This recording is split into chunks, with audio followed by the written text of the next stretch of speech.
మన ప్రభువును రక్షకుడునైనటువంటి యేసు క్రీస్తు వారి యొక్క ఘనమైనటువంటి నామంలో మీ అందరికీ ప్రత్యేకమైనటువంటి వందనాలు తెలియజేస్తూ ఉన్నాను. మరలా ఒకసారి మన యొక్క జీవితంలో దేవుని యొక్క సన్నిధిని అనుభవించే గొప్ప ధన్యతను, భాగ్యాన్ని, ఆ సదవకాశాన్ని మనకు అనుగ్రహించినటువంటి దేవునికి మనం ఎంతగానో రుణస్థులమై ఉన్నాం. పదే పదే ఆయన యొక్క సన్నిధిలోనికి సమకూర్చబడి ఆయన యొక్క శ్రేష్టమైనటువంటి జీవపు మాటల చేత మనం జీవించుటకు, నింపబడుటకు, సమాధానంలోనికి మనల్ని నడిపించబడుటకు దేవుడు మనకు అనుగ్రహించినటువంటి ఈ ధన్యకరమైనటువంటి తరుణాన్ని బట్టి దేవుని మనం స్తుతించవలసినటువంటి వారమై ఉన్నాం. ఈనాడు మానవుడు అనేకమైనటువంటి సమస్యలతో సతమతమవుతూ ఉన్నాడు. వ్యక్తిగత జీవితంలో సంతోషం లేక, కుటుంబ జీవితంలో సంతోషం లేక, సంఘములో సంతోషం లేక, సమాజంలో సంతోషంగా జీవించలేక, ఎక్కడికి వెళ్ళినా ప్లేస్ మారిన పరిస్థితులు మారట్లేదు. ఏయో సమస్యల చేత శోధింపబడి, బాధింపబడి, సతమతమవుతూ ఆ సమస్యలు అనేటటువంటి భారం కింద నలిగిపోతున్నటువంటి మనుషులు, మానవాళి మన చుట్టూ కనిపిస్తూనే ఉన్నారు. కారణం ఏంటి? ఎందుకు మనుషులు లేకపోతే మానవాళి తమకు వచ్చినటువంటి సమస్యలను ఎందుకు వాళ్ళు పరిష్కరించలేకపోతున్నారు? ఎందుకు సమస్యల చేత మనుషులు సతమతమవుతూ ఉన్నారు? ఈ శాపం మమ్మల్ని ఇంకా వదిలిపెట్టదా? మమ్మల్ని పట్టినటువంటి దరిద్రం ఇంకా మమ్మల్ని విడిచిపెట్టదా? మా ఇంటికి పట్టినటువంటి దరిద్రం, శాపం మమ్మల్ని విడిచిపెట్టదా? మా ఒంటికి పట్టినటువంటి దరిద్రం, శాపం, ఈ సమస్యలు, ఈ తిప్పలు, ఈ అప్పులు, ఈ రోగాలు, ఈ సమస్యలు మమ్మల్ని విడిచిపెట్టవా? ఇల్లు నాశనం అయిపోయింది, మేము నాశనం అయిపోతున్నాం, మా పిల్లలు నాశనం అయిపోయారు. ప్రతి విషయంలో, ప్రతి సందర్భంలో ఏమి చేయ తలపెట్టినా, ప్రయత్నం చేసినా ప్రతి విషయంలో సఫలము కాకుండా మేము విఫలమైపోతూ ఉన్నాం.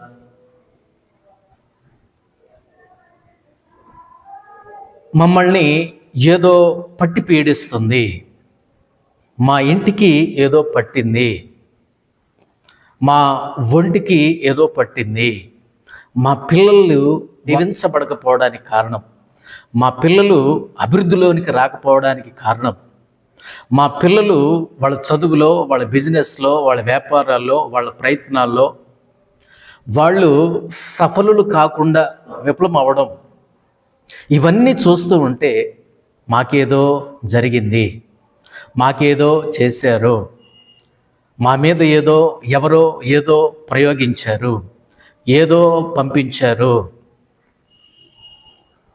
అని రకరకాలుగా ఆలోచిస్తూ ఉంటాడు మనిషి. చివరికి ఒక తీర్మానంలోకి వస్తాడు. ఎవరో మా మీద ఏదో చేశారు, ఏదో ప్రయోగం చేశారు, ఏదో చేతబడి లాంటిది చేశారు, ఏదో మా మీద ప్రయోగించారు, అందుకనే మేము ముందుకు వెళ్ళలేకపోతున్నాము, మనుగడ సాధించలేకపోతున్నాము, మా పిల్లలు విఫలమైపోతూ ఉన్నారు, మేము విఫలమైపోతూ ఉన్నాము, ఒక మంచి ఇల్లు కట్టుకుందాం అనుకున్నాం, కట్టుకోలేకపోతున్నాము, వ్యాపారంలో ముందుకు వెళదాం అనుకుంటున్నాం, ముందుకు వెళ్ళలేకపోతున్నాము, మేము చేయ తలపెట్టిన ప్రతిదీ కూడా సఫలం కాకపోగా ప్రతీది కూడా విఫలమైపోతుంది అని ఈ రోజున మనిషి ఒక తీర్మానంలోకి వచ్చి ఒక మాట అంటాడు. ఎవరో ఏదో చేశారు, ఎవరో మా మీదకి ఏదో పంపించారు, అందుకనే మా యొక్క జీవితాల్లో ఈ శాపం, ఈ కష్టాలు, నష్టాలు, ఇరుకులు, ఇబ్బందులు, నిరాశలు, నిస్పృహలు అన్నీ మమ్మల్ని వెంటాడుతున్నాయి, దానికి కారణం ఇదే అని అనుకుంటాడు మనిషి.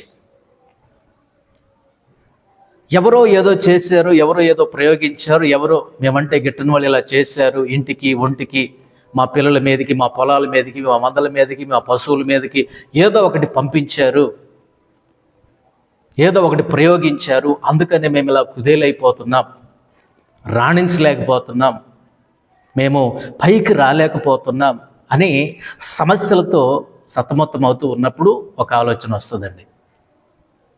పలానా ఊళ్ళో పలానా వ్యక్తి ఉన్నాడు,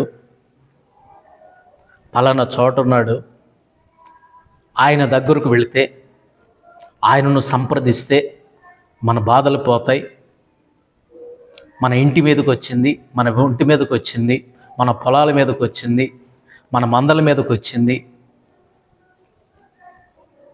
మన చేతి పనుల మీదకి వచ్చినటువంటి ఆ శాపం, దరిద్రత, దారిద్ర్యం, ఆ కీడు పోతుంది అక్కడికి వెళితే అనేటటువంటి నమ్మకంతో గొర్రెలు, గొడ్లు, పశువులు, మందలు వాళ్ళకున్నవన్నీ అమ్మి జేబులు పెట్టుకొని చెప్పపెట్టకుండా బయలుదేరి వెళ్ళిపోతారండి.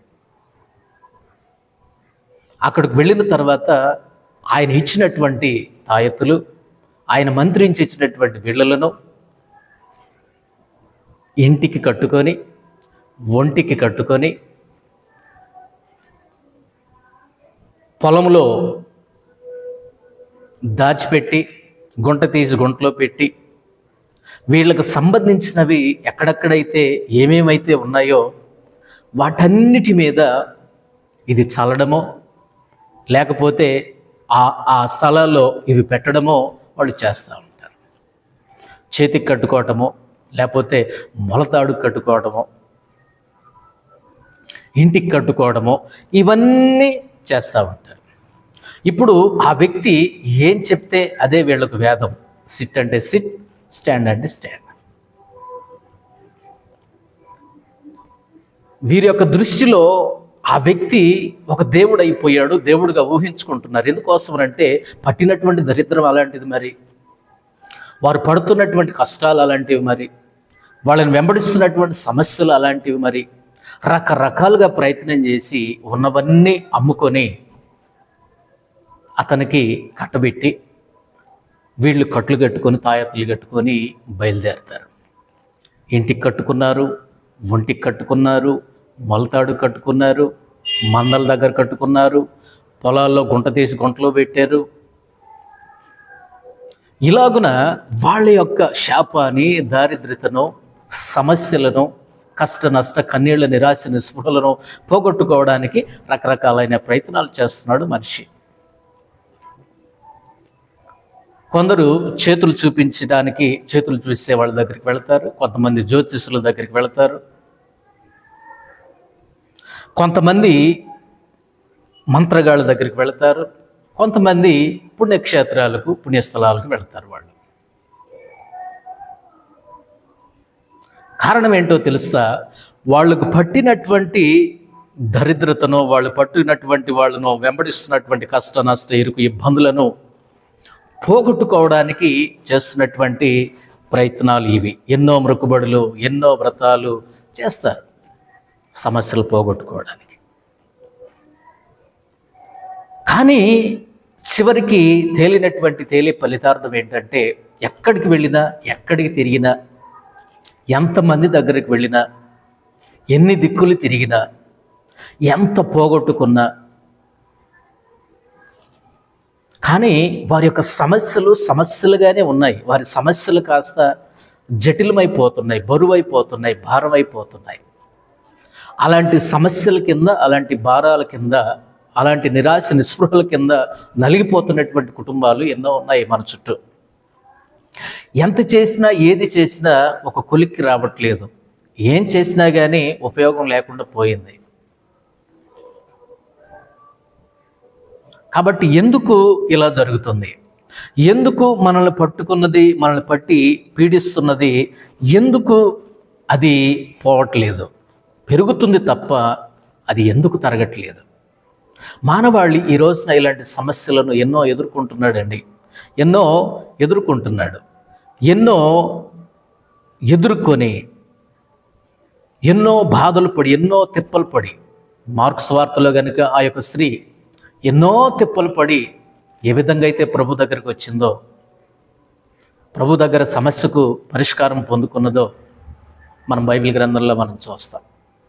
ప్రియమైనటువంటి సహోదరులారా, నీ సమస్య ఏదైనా, నీ సంకటం ఏదైనా ఆయన సంకటంలో కుదుర్చువాడు, ఆయన సమస్యకు పరిష్కారం చెప్పేవాడు. ఆయన దేవుని దగ్గర నీ సమస్యకు పరిష్కారం దొరకకుండా ఉండదు, దొరకకపోదు. దేవుని దగ్గరకు వస్తే, దేవుని దగ్గరకు రానంత వరకు, దేవుని దగ్గరకు వచ్చి మన పాపములను, మన యొక్క రహస్య పాపములను, మనం చేసినటువంటి అతిక్రమములను, మన మీద ఉన్నటువంటి పాప భారమును ఒప్పుకోనంత వరకు, దేవుని దగ్గరకు వచ్చి వాటిని విడిచిపెట్టనంత వరకు, ప్రభు అయినటువంటి యేసుక్రీస్తు వారి యొక్క రక్తంలో కడగబడినంత వరకు అవి అలానే ఉంటాయి. నువ్వెంత దూరం అన్నా పో, ఎన్ని దిక్కులన్నా తిరుగు, ఎంతైనా ఖర్చు పెట్టుకో, నీ మెడలో ఉన్నవి అమ్మేసి, నీ దొడ్లో ఉన్నటువంటి మందలను అమ్మివేసి, నీవు కుదేలైపోతావు తప్ప నువ్వు కుదుట పడవు. నువ్వు ఒక దారిలోనికి రావు. నీ యొక్క జీవితం ఒక ఆశీర్వదించబడినటువంటి జీవితంగా ఉండదు. ఈ రోజున మానవుడు ఇలాగనే పరిగెడుతూ ఉన్నాడు. తన పాపాన్ని విడిచిపెట్టకుండా, తన యొక్క నిష్ఠ నియమాలను విడిచిపెట్టకుండా, తన పాత జీవితాన్ని విడిచిపెట్టకుండా, ప్రాచీన జీవితాన్ని విడిచిపెట్టకుండా, తన రోత జీవితాన్ని మార్చుకోకుండా, తన హృదయాన్ని దేవునికి ఇవ్వకుండా ఎన్ని చేసినా, ఎన్ని దిక్కులు తిరిగినా ఉపయోగం ఏమీ ఉండదండి. ఈ రకంగా చూస్తే మనిషి ఇలాంటి సమస్యలతో ఉక్కిరిబిక్కిరి అయిపోతున్నాడు, ఉక్కిరిబిక్కిరి అవుతున్నాడు. వ్యాధి, బాధలు, కష్టాలు, నష్టాలు, ఇరుకులు, ఇబ్బందులు, శారీరకంగా నలిగిపోయాడు, ఆర్థికంగా నలిగిపోయాడు, మానసికంగా నలిగిపోయాడు, ప్రతి సందర్భంలో నలిగిపోయాడు, నలిగిపోతూనే ఉన్నారు మనుషులు. దీని పరిష్కారం లేదా? ఎందుకు మనిషి ఈ రకమైనటువంటి శాపకరమైనటువంటి జీవితాన్ని జీవిస్తున్నాడు? శాపకరమైనటువంటి బ్రతుకు ఎందుకు జీవిస్తున్నాడు అని అంటే, ద్వితీయోపదేశకాండం 28వ అధ్యాయంలో అనేకమైనటువంటి మాటలు రాయబడి ఉన్నాయి. నీవు దేవునికి లోబడితే, నువ్వు దేవునికి విధేయత చూపిస్తే నువ్వు ఆశీర్వదించబడతావు, నువ్వు దీవించబడతావు. నువ్వు ఎక్కడ ఉన్నా, నువ్వేం చేస్తున్నా దేవుడు నిన్ను అక్కడ ఆశీర్వదించి దీవిస్తాడు. నువ్వు వెలుగులకు వెళ్ళినప్పుడు దీవించబడతావు, లోపలికి వచ్చినప్పుడు దీవించబడతావు, పట్టణంలో దీవించబడతావు, పొలంలో దీవించబడతావు. ఒక విషయం అర్థం చేసుకోవాలి దేవుని బిడ్డలారా, మనిషి తన యొక్క పాపములో, శాపములో, దరిద్రతలో, దౌర్భాగ్యములో బ్రతకాలని కాదు దేవుని యొక్క ఉద్దేశం. మనిషి ఎప్పుడు ప్రయోజకుడుగా, ప్రయోజనకరమైనటువంటి వ్యక్తిగా ఉండాలనేదే దేవుని యొక్క ఆశ, ఆకాంక్ష. మీరు ఫలించి అభివృద్ధి పొందమన్నాడు, మీరు ఐశ్వర్యవంతులుగా జీవించమన్నాడు. అలాగనే ద్వితీయోపదేశకాండం 28వ అధ్యాయం 14వ వచనంలో అంటాడు, యెహోవా నిన్ను తలగా నియమించును గాని తోకగా నియమింపడు, నువ్వు పైవాడవుగా ఉందువు గాని క్రిందివాడవుగా ఉండవు. ఎంత ఆశీర్వాదం దేవుడిచ్చాడే. ఎందుకు మనిషి ఇంత దౌర్భాగ్యంలో జీవిస్తున్నాడు? ఎందుకు శాపకరమైనటువంటి జీవితం జీవిస్తున్నాడు? దేవుడు పాపము నుండి, శాపము నుండి, దురాత్మ, దుష్ట కబంధ హస్తాల్లో నుంచి దేవుడు విడిపిస్తే అక్కడి నుంచి మనిషి ఎందుకు బయటికి రావట్లేదు? ఎందుకు దేవుని దగ్గరికి రావట్లేదు? దేవుడు విడిపించాడు, విమోచించాడు, సరే. దేవుని దగ్గరికి వచ్చి పాపాన్ని, తన యొక్క జీవితాన్ని, తన పాత రోత ప్రాచీన జీవితాన్ని ఒప్పుకొని దేవుని యొక్క సన్నిధిలో జీవించవలసినటువంటి వాడు ఎందుకు శాపకరమైనటువంటి జీవితం జీవిస్తున్నాడంటే, తన పాపాన్ని దేవుని దగ్గరకు చెప్పుకోవట్లేదు. తన పాత జీవితాన్ని, రోత జీవితాన్ని, ప్రాచీన జీవితాన్ని దేవుని సన్నిధిలో ఒప్పుకొని విడిచిపెట్టి పరిశుద్ధమైనటువంటి జీవితం జీవించలేక, దేవుని యొక్క ఆశీర్వాదాలు పొందుకోలేక, దరిద్రతలో, దౌర్భాగ్యమైనటువంటి శాపకరమైనటువంటి పరిస్థితుల్లో మనిషి జీవిస్తున్నాడు. ప్రియమైన దేవుని బిడ్డలారా, దేవుని యొక్క సన్నిధిలో మనం రాజకుమారులంగా బ్రతకవలసిన వాళ్ళం, రాజకుమార్తెలుగా ఉండవలసినటువంటి వాళ్ళం, దేవుని యొక్క ఇంట్లో యజమానులుగా ఉండవలసినటువంటి వాళ్ళం. కానీ ఈ రోజున దేవుని పిల్లలు లోకంలో నౌకర్లాగా బ్రతుకుతున్నాడు. సాతాను దగ్గర పాచి పని చేసుకుంటూ బ్రతుకుతున్నారు, పాకి పని చేసుకుంటూ బ్రతుకుతున్నారు, నౌకరుగా బ్రతుకుతున్నారు. దేవుని ఇంట్లో యజమానుడిగా, వారసుడిగా ఉండవలసినటువంటి దేవుని పిల్లలు ఈ రోజున సాతాను దగ్గర, లోకపు వాకిట్లో ఏం చేస్తున్నారంటే చేతులు కట్టుకొని నౌకర్లుగా దిక్కుమాలినటువంటి జీవితం జీవిస్తున్నటువంటి వారు చాలామందే ఉన్నారు. వారి యొక్క జీవితం శాపకరమైనటువంటి జీవితం. ఆ తప్పైన కుమారుడు, ఆ చిన్న కుమారుడు తండ్రి ఇంట్లో ఆశీర్వదించబడినటువంటి వ్యక్తిగా రాజభోగం అనుభవించవలసినటువంటి పరిస్థితుల్లో ఉండి పందుల దగ్గర పని ఏముందండి? పుట్టు తినే ఆ ఆలోచన ఎందుకు వచ్చింది? సమృద్ధిలో నుండి ఎందుకు ఆ బాధ, నిరాశ, ఆ దౌర్భాగ్యమైనటువంటి స్థితిలోకి వెళ్ళిపోయాడు? చాలామంది ఈరోజున విశ్వాసులు దేవుని ఇంట్లో ఆశీర్వదించబడినటువంటి జీవితం జీవించవలసి ఉండి, వారసులుగా జీవించవలసినటువంటి పరిస్థితి ఉండి, యజమానుడిగా ఉండవలసినటువంటి పరిస్థితి కలిగి ఉండి, లోకములో సాతాను దగ్గర ఎందుకు దిక్కుమాలినటువంటి జీవితం జీవిస్తున్నారు అని అంటే, దేవుని యొక్క సన్నిధిని సరిగా ఉపయోగించుకోవటం తెలియక, ఆయన యొక్క వాగ్దానాలను సరిగా ఉపయోగించుకోవటం రాక, దేవుని యొక్క సన్నిధిలో సరైనటువంటి జీవితం జీవించలేక వాళ్ళు ఏమవుతున్నారంటే లోకపు వాకిట్లో సాతాను ఎదుట దౌర్భాగ్యమైనటువంటి జీవితం జీవిస్తూ ఉన్నారు. అన్ని విధాలుగా నష్టపోయి నలిగిపోయి జీవిస్తున్నటువంటి మనుషులు ఈ రోజున చాలామంది ఉన్నారు.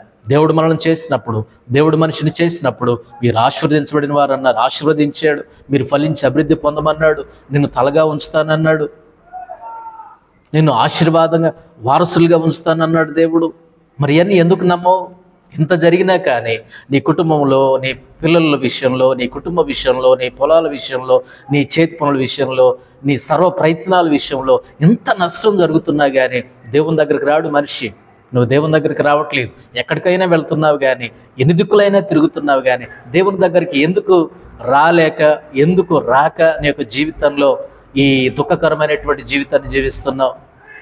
ఎందుకు నీ యొక్క జీవితాన్ని ఈ శాపకరమైనటువంటి విషయానికి నెట్టివేసుకుంటున్నావు? ప్రియమైన సోదరి, స్నేహితుడా, ఎందుకు నీ యొక్క జీవితంలో జరిగిందేదో జరిగిపోయింది, అయిందేదో అయిపోయింది, ఎక్కడైనా నీ యొక్క జీవితంలో దేవుని యొక్క సన్నిధికి వచ్చి నీ యొక్క జీవితాన్ని మార్చుకోక, నీ హృదయంలో ప్రభువైనటువంటి యేసుక్రీస్తు వారిని చేర్చుకోక, ఎందుకు నీ యొక్క జీవితంలో ఇన్ని సమస్యలను నెత్తిన పెట్టుకొని ఊరేగుతున్నావు? ఎందుకు ఏడుస్తున్నావు? ఎందుకు దుఃఖపడుతున్నావు? దీనికి ఒక పరిష్కారం ఉంది. ఆ స్త్రీ ఎన్నో తిప్పలు పడి యేసు ప్రభువారి దగ్గరికి వచ్చి తన యొక్క జీవితాన్ని మార్చుకోలేదా? దేవుడు వాగ్దానం ఇవ్వలేదా నీకు? నిన్ను తలగా ఉంచుతానన్నాడు దేవుడు, నిన్ను దీవిస్తానన్నాడు దేవుడు, నువ్వు భయపడొద్దన్నాడు దేవుడు. ఇన్ని ఆధిక్యతలు దేవుడు మనకి ఇవ్వగా దౌర్భాగ్యమైనటువంటి జీవితం లోకంలో ఉండి, పాపంలో ఉండి, జీవితంలో యేసు ప్రభువారిని అంగీకరించక, నీ హృదయంలో యేసు ప్రభువారిని స్వీకరించక, ఎందుకు నీ యొక్క జీవితంలో ఇన్ని ఆటుపోట్లను ఎదుర్కొంటున్నావు? ఇకనైనా నీ హృదయంలో యేసు ప్రభువారిని చేర్చుకో. నీ యొక్క జీవితంలో ఆశీర్వదించబడినటువంటి వ్యక్తిగా, బిడ్డగా జీవించు. కాబట్టి మన యొక్క జీవితంలో దేవుడు దుఃఖము, నిరాశ, నిస్పృహలు పంపించి మనల్ని చంపాలని దేవుడు కోరుకోడండి. మనం సంతోషంగా ఉండాలి, సమృద్ధిగా ఉండాలి. దేవుని యొక్క మాట వింటే, శ్రేష్టమైన దాన్ని భుజించి, శ్రేష్టమైనటువంటి దానిని మనం అనుభవించేటటువంటి వారసులముగా మనం ఉండాలని, పిల్లలముగా, కుమారులు, కుమార్తెలముగా మనం ఉండాలని దేవుని యొక్క ఆశ, ఆకాంక్ష ఉన్నది. దేవుడు మనకు ఎప్పుడో ఆశీర్వాదం ఇచ్చాడు, దీవెన ఇచ్చాడు. మనం దీవించబడినటువంటి వారిని, నౌకరులం కాదండి, మనం దేవుని బిడ్డలమండి, కుమారులమండి, కుమార్తెలమండి, ఫలించి అభివృద్ధి పొందుడి అని వాగ్దానం పొందుకున్నటువంటి వారిమండి మనం ఆది కారణంలో. ఎందుకు నీ యొక్క జీవితంలో ఇన్ని ఆలోచనలు కలిగి, నీ యొక్క జీవితంలో యేసు ప్రభువారి గురించినటువంటి, రక్షణ గురించినటువంటి సన్నిధి గురించి ఆలోచించక, నీ తలలోనికి ఆలోచనను రానివ్వక, ఎందుకు నువ్వు లోకంలో, పాపంలో, శాపంలో, ఆ సమస్యల్లో మగ్గిపోతున్నావు, కృంగిపోతున్నావు? ఉన్నదాన్ని పోగొట్టుకొని, ఆ ఉన్న కాస్త పోగొట్టుకొని ఎందుకు బికారిగా దేవునికి సన్నిధిలో ఆశీర్వదించబడినటువంటి జీవితం జీవించకుండా లోకంలో బికారిగా ఎందుకు నువ్వు ఉండాల్సి వచ్చింది? కారణం ఏంటంటే నువ్వు చేస్తున్నటువంటి తప్పు ఒకటే. దేవుని దగ్గరికి రాక, నీ సమస్యను, నీ పాపాన్ని దేవునికి సన్నిధిలో ఒప్పుకోక, నీ హృదయాన్ని దేవునికి అప్పగించక, అర్పించక నీ యొక్క జీవితంలో ఇవన్నీ ఎదుర్కొంటున్నావు అనే విషయాన్ని జ్ఞాపకం చేసుకోవాలి. ఎప్పుడైతే ప్రభు అయినటువంటి యేసుక్రీస్తు వారి దగ్గరికి వచ్చి పాప జీవితాన్ని ఒప్పుకుంటామో, రక్షించబడతామో, అప్పుడే ఆయనలో ఉన్నటువంటి ఆశీర్వాద దీవెనలు, ఐశ్వర్యమంతా మనదవుతుంది. అంతవరకు మనం దరిద్రులుగానే ఉంటాం, దౌర్భాగ్యమైనటువంటి జీవితం జీవిస్తూనే ఉంటాం. మనం వాగ్దానపు విలువ మీకు తెలియట్లేదు. ఈ రోజున మనిషికి దేవుని యొక్క సన్నిధి విలువ తెలియట్లేదు. ఆయన పొందుకున్నటువంటి రక్షణ విలువ తెలియట్లేదు. దేవుడిచ్చినటువంటి వాగ్దానపు విలువ తెలియట్లేదు. దేవుని యొక్క సందేశపు విలువ తెలియట్లేదు. దేవుని యొక్క సన్నిధి ఎంత శ్రేష్టమైనదో, ఎంత ఐశ్వర్యవంతమైనదో, దేవుని యొక్క సన్నిధి ఎంత నిండైనదో మనిషి ఈ రోజున గుర్తెరగట్లేదు. అందుకనే ఈ దౌర్భాగ్యమైనటువంటి పరిస్థితి మనిషిని పట్టి పీడిస్తుంది. సమస్యలుగానే ఉన్నాయి. దేవుని దగ్గరికి వచ్చేంతవరకు సమస్యగానే ఉంటుంది, నిరాశగానే ఉంటుంది, పాపంగానే ఉంటుంది. దేవుని దగ్గరికి వచ్చాక అవన్నీ తీసివేసి దేవుడు శ్రేష్టమైనటువంటి ఆనందాన్ని, సంతోషాన్ని, ఆశీర్వాదకరమైనటువంటి జీవితాన్ని దేవుడు దయచేస్తాడు. అందుకనే దేవునికి సన్నిధిని విలువ గుర్తించాలి. మనం వాగ్దానపు విలువ మనం గుర్తించాలి. దేవుడు మనలను ఆశీర్వదిస్తాడు. ఎందుకు మనం అలాంటి దౌర్భాగ్యమైనటువంటి జీవితం జీవిస్తూ ఉన్నాం? పూర్వం ఒక భిక్షకుడు ఉండేవాడు.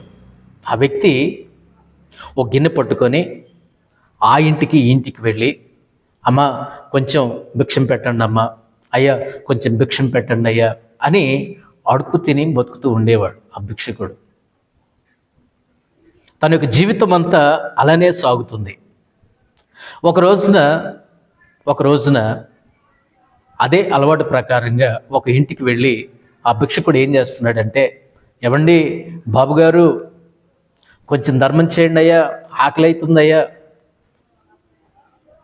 ఏమీ లేనివాడినయ్యా, పేదవాడినయ్యా, దరిద్రుడినయ్యా అని పెద్దగా అరిచర్చి లోపల ఉన్న వాళ్ళని పిలుస్తున్నాడు. ఆ లోపల ఉన్నటువంటి వ్యక్తి బయటికి వచ్చాడు.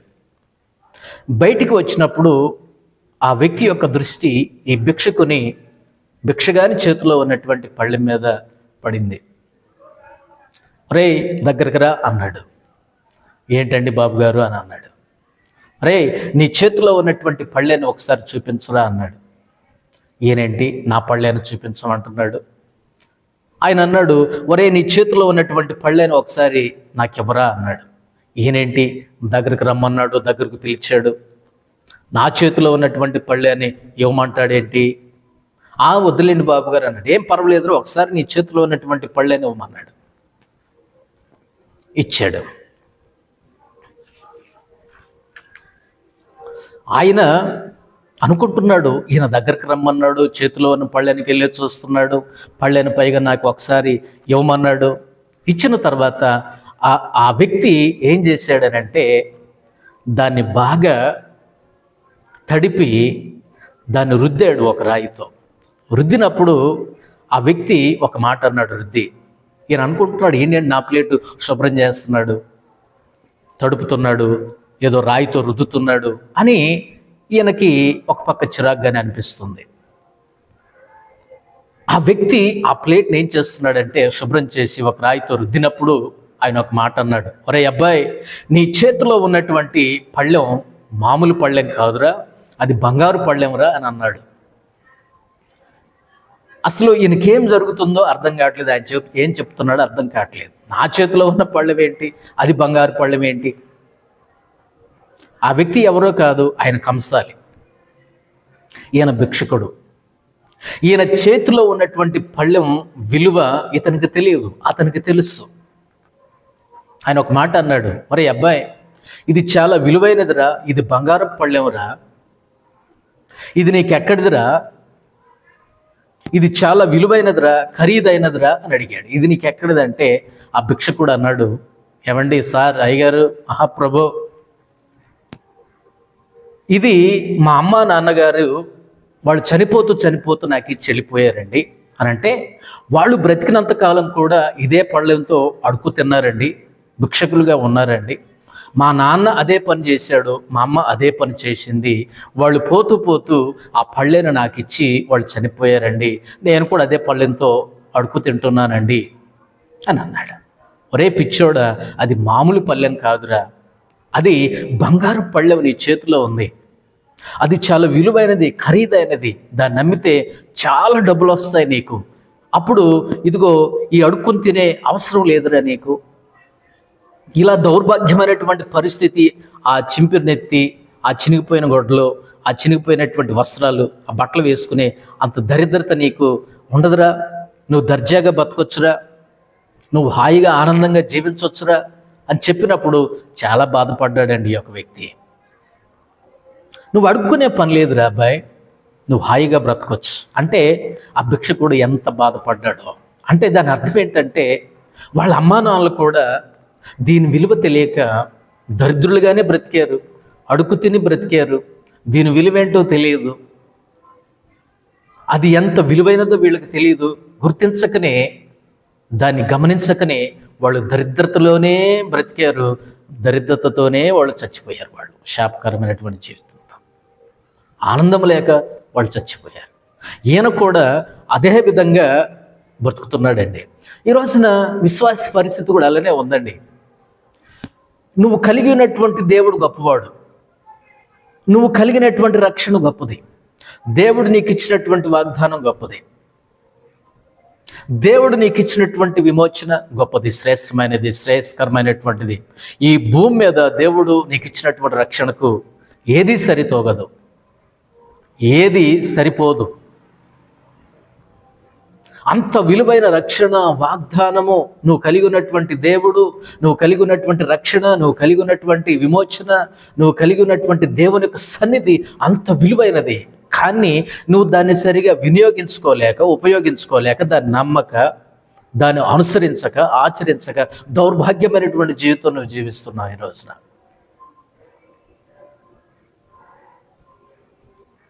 దేవుని సన్నిధి విలువ నీకు తెలుసా? బైబిల్ గ్రంథంలో ఈ విధంగా రాయబడి ఉంది, ఫిలిప్పీ 4:19. ఆయన ఐశ్వర్యంలో ప్రతి ఒక్క అవసరాన్ని దేవుడు తీరుస్తాడు. ఆ పెద్ద కుమారునితో తండ్రి ఒక మాట అన్నాడు, కుమారుడా, మేకపిల్ల ఏమి కర్మరా, మేకపిల్లను అడుగుతున్నావేంట్రా? అట్లా కాదు నాన్న, నావన్నీ నీవే కదా, నా ఆస్తి నీదే, నా ఐశ్వర్యం నీదే, నాకు ఏదైతే ఉందో అది నీదే కదా, మేకపిల్ల ఏం కర్మరా నీకు అని అన్నాడు. ప్రేమని దేవుని బిడ్డలారా, మనము కూడా ఎంత భాగ్యాన్ని పొందుకొని, ఎంత దేవుణ్ణి కలిగి ఉండి, ఎంత గొప్ప దేవుడికి మన బిడ్డలమై జీవిస్తూ ఆ రక్షణ పొందుకొని, విమోచన పొందుకొని, దేవుని సన్నిధిని కలిగి ఉండినటువంటి మనం ఎందుకు దౌర్భాగ్యమైనటువంటి జీవితం మనం జీవిస్తున్నాం? కొంతమంది దేవుని దగ్గరకు రాక, వాళ్ళ యొక్క జీవితాన్ని మార్చుకోక, దేవుణ్ణి రక్షకుడిగా వారి యొక్క హృదయాల్లో ప్రతిష్ఠించుకోక, వారు దౌర్భాగ్యమైనటువంటి జీవితంలో జీవిస్తూ ఉంటే, కొంతమంది ఏమో దేవుని దగ్గరకు వచ్చి కూడా దేవుని బిడ్డలమని చెప్పుకుంటూ కూడా వారి దేవుడు ఎంత గొప్ప దేవుడో, దేవుడు వారికి ఇచ్చినటువంటి రక్షణ ఎంత గొప్పదో, విమోచన ఎంత గొప్పదో, దేవుని సన్నిధి వాగ్దానాలు ఎంత గొప్పవో వాటిని గమనించక ఇంకా దౌర్భాగ్యమైనటువంటి జీవితంలోనే జీవిస్తున్నారు వాళ్ళు. ఇది నిజం కాదా? ప్రేమని దేవుని బిడ్డలారా, మనం చెప్పుకున్నటువంటి ఆ కథలో సారాంశం ఏంటి? చాలామంది నిరాశ నిస్పృహలతో జీవిస్తున్నారు కదా, అంధకారంలో జీవిస్తున్నారు కదా.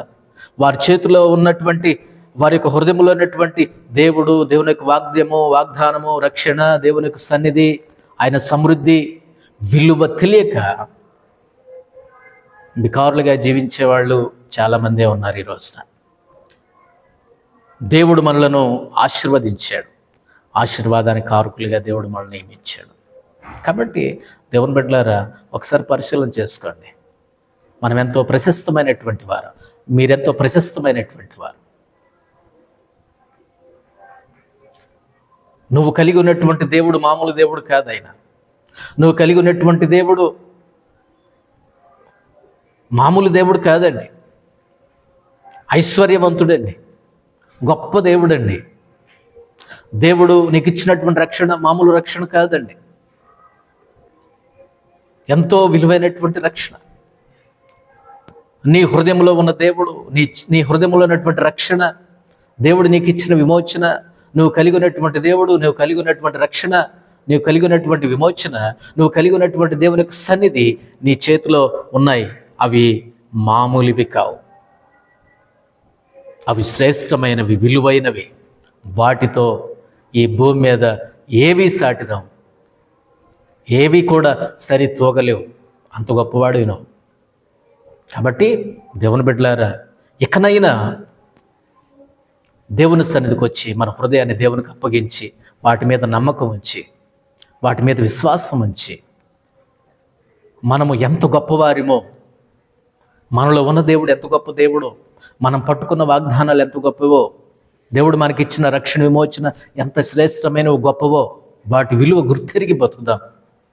అప్పుడు సమస్యలు పోతాయి, సంతోషంగా ఉంటాం, సఖ్యతగా ఉంటాం, ఆనందంగా ఉంటాం, దర్జాగా బ్రతుకుతాం.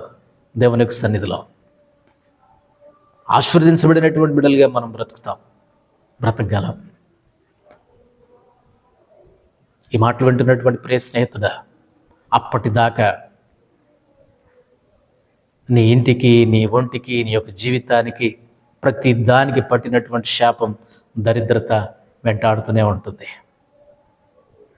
దేవుని సన్నిధికి వచ్చి నీ పాప జీవితాన్ని ఒప్పుకుంటే, నీ రోత జీవితాన్ని ఒప్పుకుంటే, నీ ప్రాచీన జీవితాన్ని మార్చుకుంటే దేవుడు నీకు సంతోషాన్ని, సమాధానాన్ని ఇస్తాడు. నీ హృదయంలోనికి దేవుడు ఎప్పుడైతే వస్తాడో లోపల ఉన్నటువంటి అంధకారం, సమస్యలు, శాపం అవన్నీ కూడా పటాపంచలైపోయి బయటికి వెళ్ళిపోతాయి. దేవుడు నిన్ను అంతగా దీవిస్తాడు. మనం చేయాల్సిన పని ఒకటి, మనం కలిగి ఉన్న దేవుడు గొప్ప దేవుడు, మనం కలిగి ఉన్న రక్షణ గొప్పది, మనకు కలిగినటువంటి విమోచన గొప్పది, మనం కలిగి ఉన్నటువంటి దేవునికి సన్నిధి గొప్పది. ఆ భిక్షకుని చేతిలో ఉన్నటువంటి పళ్ళెం ఎంత విలువైనదో, ఎంత ఖరీదైనదో, మన చేతిలో ఉన్నటువంటి దేవుడిచ్చిన రక్షణ, విమోచన, దేవునికి సన్నిధి అంత గొప్పవి. అందుకనే మొదట్లో ఒక మాట చదువుకున్నాం, యెహోవా నిన్ను తలగా నియమించును కానీ తోకగా నియమింపడు. నువ్వు పైవాడుగా ఉంటావు కానీ క్రిందివాడిగా నువ్వు ఉండవు. నా ఆజ్ఞలను అనుసరించు, నాకు విధేయత చూపించు, నీ హృదయంలో నాకు చోటు, నీ జీవితాన్ని మారుస్తానన్నాడు దేవుడు. దేవుని బిడ్డలారా, దేవుడు తన ఐశ్వర్యం చొప్పున క్రీస్తు యేసునందు మహిమలో మీ ప్రతి అవసరాన్ని తీరుస్తానన్నాడు దేవుడు. భయపడొద్దన్నాడు, బాధపడొద్దన్నాడు, దిగులు పడొద్దన్నాడు. శాపకరమైనటువంటి, పాపకరమైనటువంటి ఆ దారిద్ర్యపు జీవితం తీసివేస్తానన్నాడు. గొప్ప దేవుడు. జీవించొద్దన్నాడు దేవుడు. దేవుని బిడ్డలారా, దేవుని యొక్క సన్నిధిని విలువ, ఆయన రక్షణ విలువ, ఆయన విమోచన విలువ, దేవుని యొక్క విలువనెరిగి, ఆయన సన్నిధి విలువనెరిగి మనం జీవిద్దాం. మనకేం తక్కువ అండి. ఇశ్రాయేలు, నీ భాగ్యం ఎంత గొప్పది, యెహోవా రక్షించిన నిన్ను పోలిన వాడేవాడు. అలాగున మనం జీవించడానికి దేవుడు మనకు సహాయం చేసి నడిపించునుగాక. దేవుడు నిన్ను, నీ కుటుంబాన్ని దీవించునుగాక. May God bless you. Praise the lord.